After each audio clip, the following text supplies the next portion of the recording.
Estudio bíblico, familia, iglesia y misión.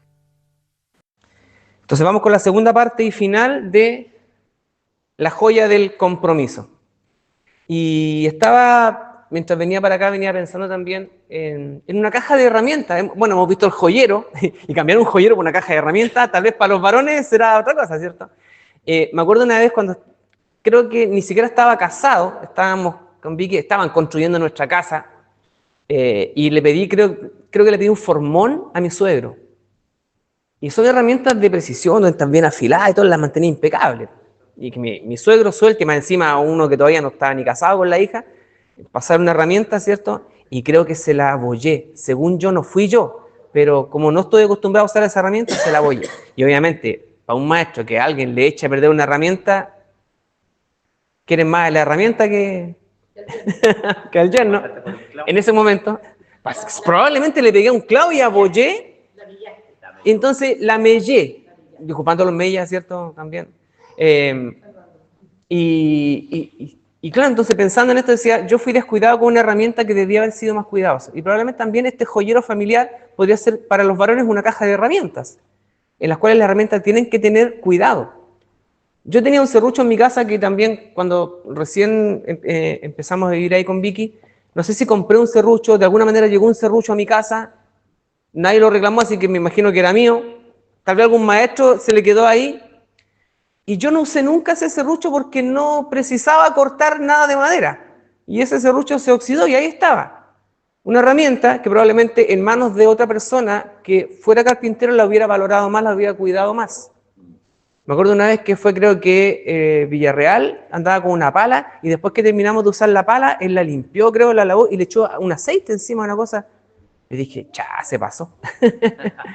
Pero claro, si consideramos importantes las herramientas, vamos a cuidar de ellas, no las vamos a descuidar para que llegue el óxido o vamos a generar vamos a maltratar una herramienta, las vamos a cuidar. Y también las mujeres, ¿cierto? Con sus joyas, probablemente lo van a hacer de esa manera. A mí me gusta mucho la cocina y también tengo un cuchillo que lo uso solamente yo. Y lo uso para cortar ciertas cosas, porque termino de usarlo, lo lavo, lo limpio, lo seco y lo vuelvo a guardar en su caja, porque para mí es importante esa herramienta que esté siempre reluciente. ¿Qué hay de las virtudes familiares? Paciencia, respeto, perdón, compromiso, confianza y otras más que vamos a ver. Son herramientas también que necesitan ser cuidadas y protegidas y utilizadas en la práctica, en la constancia, como decía Carlos hace un rato atrás. Entonces vamos a perfeccionar todas estas virtudes. Es trabajo que hay que hacer y el compromiso también requiere trabajo. Como veíamos también en la previa, el compromiso tiene que ver también con nuestras prioridades. Uno de los obstáculos para el compromiso sea tal vez que hemos invertido en nuestras prioridades. Y cuando hablamos del compromiso en la familia, como decíamos recién en la previa, a veces tal vez hemos malentendido. No quiero creer que la iglesia haya enseñado esto ni que nuestros predicadores nos hayan enseñado esto, pero tal vez malinterpretamos pensando que en la iglesia se nos enseña el compromiso, pero hemos invertido el orden. Pensamos que el compromiso es primero con el Señor, comillas, primero con la iglesia y después con la familia, postergando, relegando la familia, ¿cierto? Cuando creo que el propósito, recuerde que antes de la iglesia, Dios instituyó la familia. Y cuando surge la iglesia, no se invierte el orden. Y hemos dicho en muchas ocasiones, la iglesia está compuesta por familias, a veces muy pequeñitas, muy atómicas y otras veces familias bastante extensas. La iglesia es importante, sí, pero la iglesia nace de lo familiar, no reemplaza una cosa a la otra. En 1 Timoteo capítulo 3, versículos 4 y 5, cuando se habla acerca de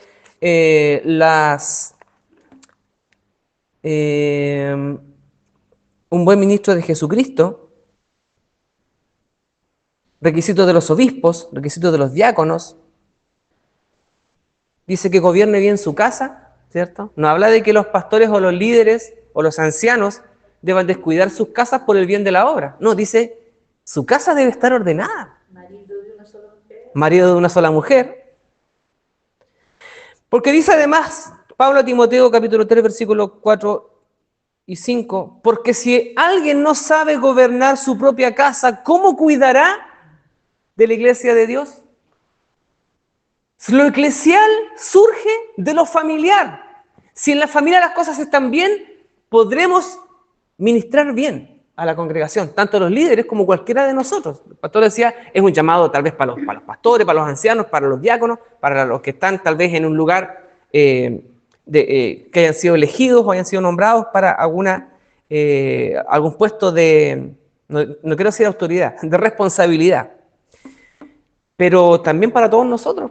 Yo me preguntaba, ¿estos son requisitos para los obispos, requisitos para los ancianos y para el resto de la congregación? Deberían ser los mismos. Entonces, todos pasamos a ocupar un cargo, o sea, no nombrado, pero ya todos debiéramos ser diaconisas, diáconos. de hecho, sí, puede que no tengamos el cartón, el título o hayamos sido nombrados. Todos por eso. Pero muchas personas harán recaer mayor responsabilidad o se fijarán más cuando no ha cumplido el líder. Pero, por eso, cambiemos nosotros la perspectiva, cambiemos la forma de pensar. Repensemos la iglesia, repensemos el liderazgo. Todos nosotros ejercemos liderazgo. Siempre alguien nos está mirando, ya sea que seamos pastores, líderes, siervos, lo que sea. Cualquier hermano que viene humildemente y se sienta en una silla y tal vez ni siquiera conocemos mucho su voz, siempre también hay alguien que lo está mirando. Su familia, sus vecinos, su comunidad. Alguien lo está mirando y ejerce liderazgo. Por lo tanto, también estos requisitos están hechos. Que gobierne bien su casa, que sea responsable, ¿cierto? Y eso traspasa las paredes de la iglesia y viene de la casa. En el colegio, cuando yo estaba en la básica, me acuerdo que decían, los hijos son el reflejo de los padres, no el reflejo de lo que enseñan en la iglesia. La iglesia enseña muchas cosas, o también los padres a veces mandaban a los cabros al colegio para que el colegio los educara, y la educación parte de la casa. Y en la iglesia también, muchos de los valores que se nos inculcan vienen de la familia. La iglesia y el pastor y el liderazgo a veces poco pueden hacer si en la casa nosotros no estamos haciendo lo que nos corresponde. Acá nosotros reforzamos ideas también, conocimiento y enseñanza. Y si de alguna manera en nuestra casa hemos recibido enseñanzas torcidas, bueno, será la labor de la iglesia enmendar esa educación. Que gobierne bien su casa. Si alguno no sabe gobernar su casa, ¿cómo cuidará la iglesia del Señor? Primera de Timoteo capítulo 5, en el mismo libro, capítulo 5, versículo 8, dice, porque si alguno no provee para los suyos, dice, ha negado la fe y es peor que un incrédulo. Quiero leer el pasaje exacto para no equivocarme. Capítulo 5, versículo 8. Porque si alguno no provee para los suyos y mayormente para los de su casa, ha negado la fe y es peor que un incrédulo. Fuerte.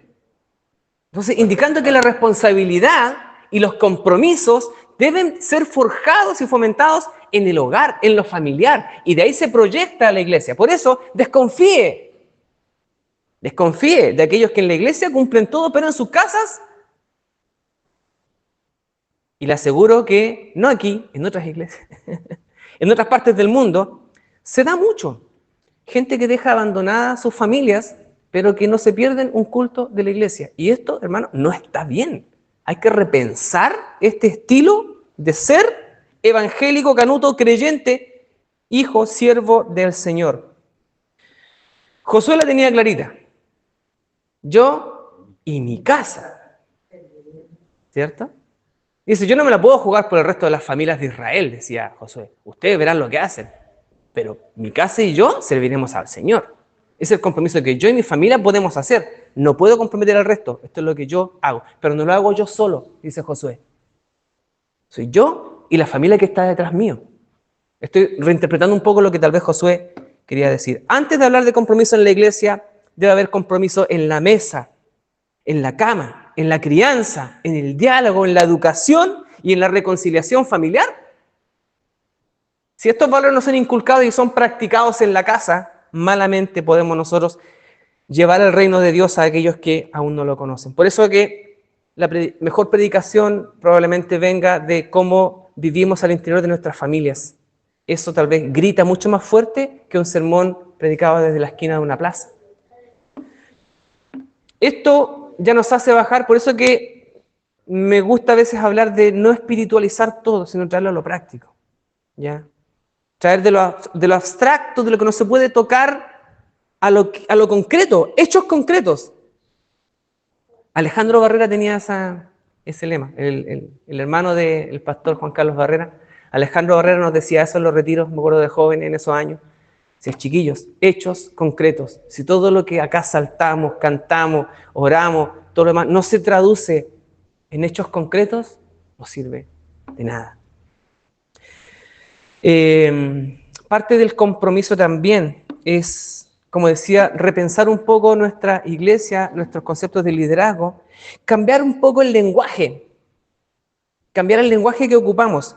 Y a veces los creyentes, parte de los errores que cometemos es que usamos lenguaje muy de iglesia y a veces hasta le perdemos un poco el sentido. Le pasa a veces que empezamos a repetir una palabra en la mente y hasta como que de repente decimos, como que esta palabra no tiene sentido. Palabras que se repiten tanto que al final hasta pierden la fuerza y el sentido. Si yo te digo te amo, te amo, te amo, te amo, te amo, te amo, pero finalmente no hago actos que demuestren eso que estoy diciendo, que te amo realmente, la palabra ya pierde el valor, pierde el significado. Se vuelve una palabra liviana simplemente dicha al pasar. Me acuerdo que tengo un cercano que me decía, hermano, vaya, hermano, para acá. No, en mi iglesia no nos decimos hermano. Tratamos por el nombre nomás porque en la calle hasta un curadito te dice hermano. Entonces decía, sí, por un lado tiene razón, pero por otro lado, reivindiquemos la palabra hermano. No hay problema en que nos digamos hermano. Si un curadito me dice hermano, será problema de él.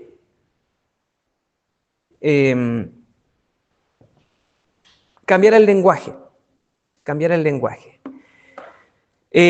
A veces nosotros decimos, hermanos, hay que estar comprometidos con la obra del Señor. ¿Y qué decimos a eso todo? Amén. ¿Pero qué significa eso en la práctica? Estar comprometido con la obra del Señor. ¿Qué significa eso?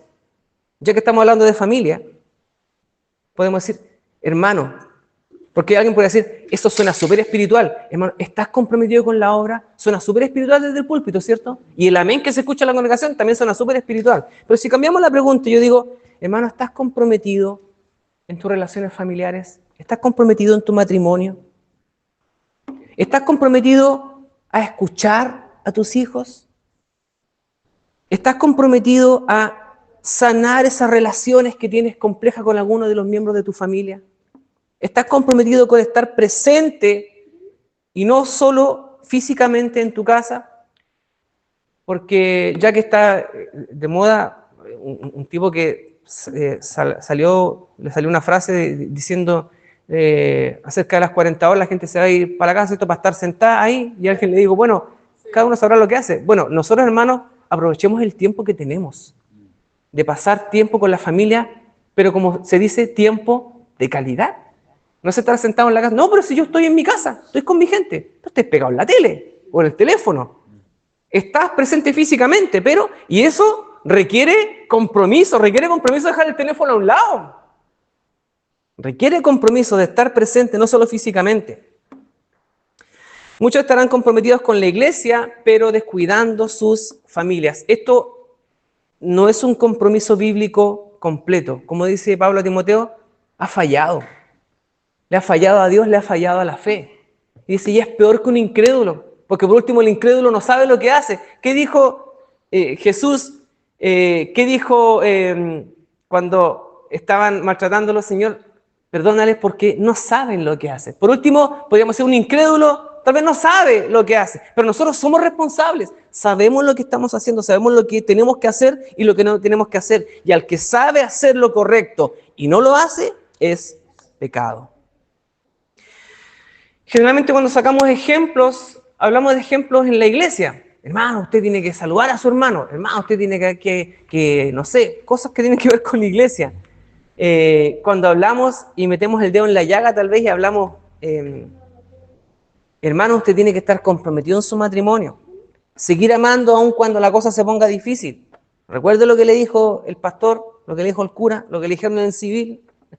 Y nos recordaron, yo estuve en un matrimonio la semana pasada, un amigo, y hoy día, tal vez cuando se dice ciertos votos del matrimonio en público, la gente mira raro. Ahora, Porque como está el mundo más cambiado, ¿cierto? Antiguamente todo lo que decía, uno decía así porque es ley, pero hoy día a muchas mujeres dicen, no sé si están de acuerdo con lo que están diciendo allá adelante.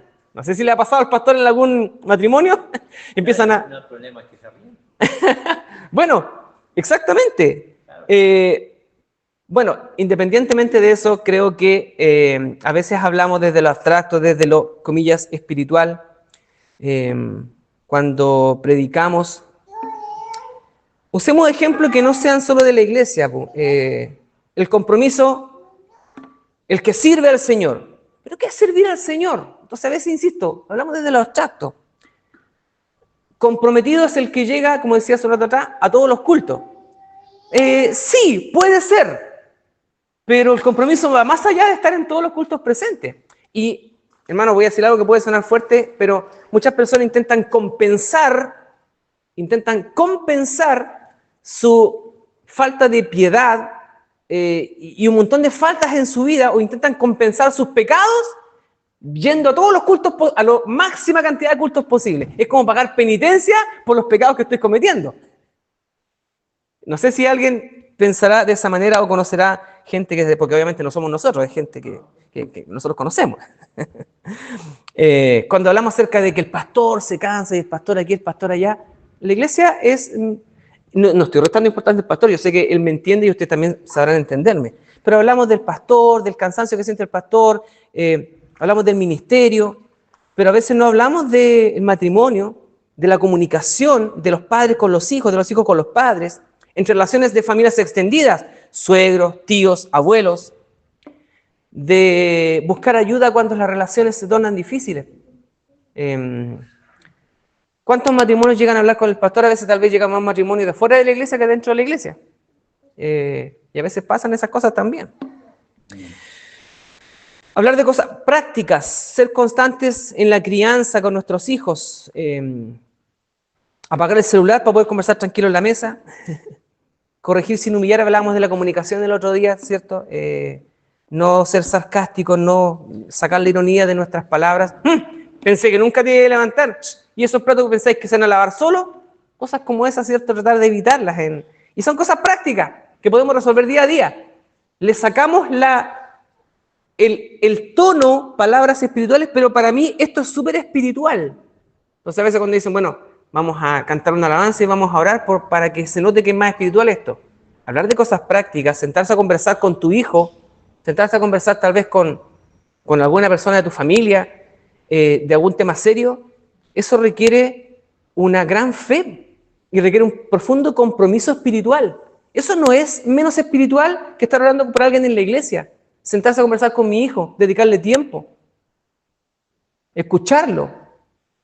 Estar comprometido con esas cosas requiere tal vez mucho más esfuerzo y compromiso que venir a un culto. No sé, si usted tal vez estará de acuerdo conmigo, podemos hablar más de eso después.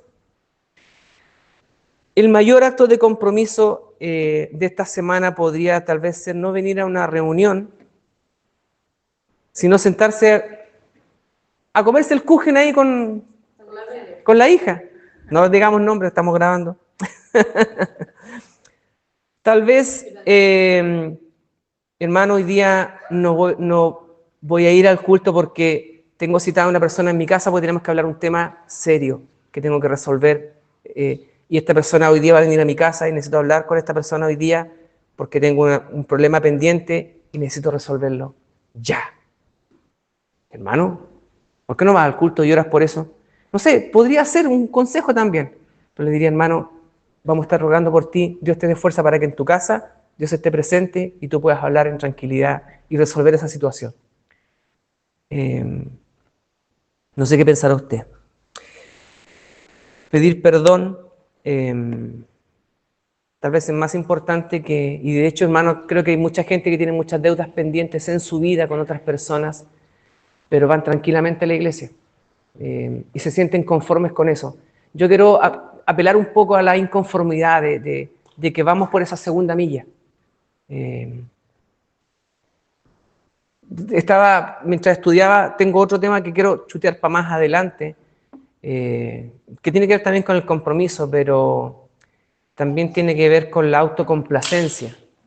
¿Cuántos sermones he escuchado este último año, ya que está terminando el año? ¿Cuántos sermones he escuchado este año con los cuales me he sentido comprometido a hacer un cambio en mi vida, a tomar decisiones que requieren un esfuerzo, trabajo, compromiso, constancia? Palabra que usaba Carlos hace un rato atrás. ¿Cuántos de esos sermones he escuchado y que aplican a mi vida?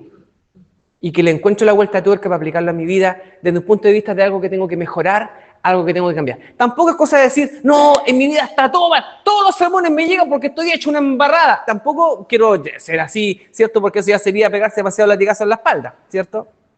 Pero sí, frente a cada sermón, frente a cada mensaje, decir, ¿en qué me aplica esto a mí y qué decisiones debo tomar para cambiar? Entonces también estoy preparando para más adelante un sermón, un estudio, no sé lo que será, con respecto a la autocomplacencia. Escuchar un mensaje, escuchar un sermón, escuchar un estudio, escuchar un devocional y buscar una manera de aplicarlo a mi vida. No como se aplica a la vida de otros, porque en muchas partes pasa que, no aquí, en otras partes, ¿cierto? No somos expertos para decir, este sermón le viene pero de perilla al que está sentado al lado mío. Ojalá mi marido hubiera venido, ojalá mi señora, ojalá mi hijo hubiera venido para que escuchara este sermón. No, si tú estás acá es porque tú necesitabas hoy día escuchar esta palabra. Y probablemente hay mucha gente que necesita escuchar esta palabra. Y yo espero que la escuchen por último en la grabación. Como decíamos también en la previa, yo les comentaba, a veces pensamos que servir a Dios tiene que ver con servir en una actividad. Y eso es súper reduccionista, es súper atómico. Y obviamente no, si hermanos y hermanas les toca dirigir en un culto, no sientan que estoy diciendo de que no, ya no me toca servir hasta el próximo mes. No, todos los días nos toca servir. Me va a tocar hacer acá un devocional, una palabra tal vez una vez al mes, pero el servicio a Dios es todos los días. ¿Y dónde principalmente? En nuestras casas. En nuestras casas. Y también sería, de mi parte, deshonroso estar comprometido con mi iglesia, estar comprometido en mi trabajo y no en mi casa. Tendría los reclamos de quienes más me conocen y son mis más íntimos, que es mi señora y mi hijo. Si no soy capaz de cumplirle a ellos, de estar comprometido con ellos, estoy haciendo el loco aquí en la iglesia y en mi trabajo. Si no soy capaz de en mi casa cumplir los compromisos. Antes de servir en el púlpito, servimos en la mesa de nuestra casa. Antes de imponer las manos a algún hermano que está aquí pidiendo alguna necesidad, tomemos las manos de nuestros familiares que están en alguna situación compleja. Antes de predicar en una esquina de una calle, vivamos el mensaje dentro de nuestro corazón. Una pregunta para finalizar. Queda mucho por compartir todavía, me encantaría poder, pero más adelante vamos a tener oportunidad de seguir retomando estos temas. Una pregunta que puede ser incómoda pero necesaria. ¿Está mi familia recibiendo la mejor versión de mí? ¿O solo la iglesia está recibiendo esa mejor versión de mí? Ejemplo práctico. Carlos siempre ha sido, es súper sincero para hablar y decir las cosas, y él siempre cuando me abraza me dice, te quiero mucho, Pablo, y él me encuentra que yo soy tal vez un gran hermano, un hermano tal vez honroso, y tienes un alto concepto de mí, y yo te doy gracias por eso.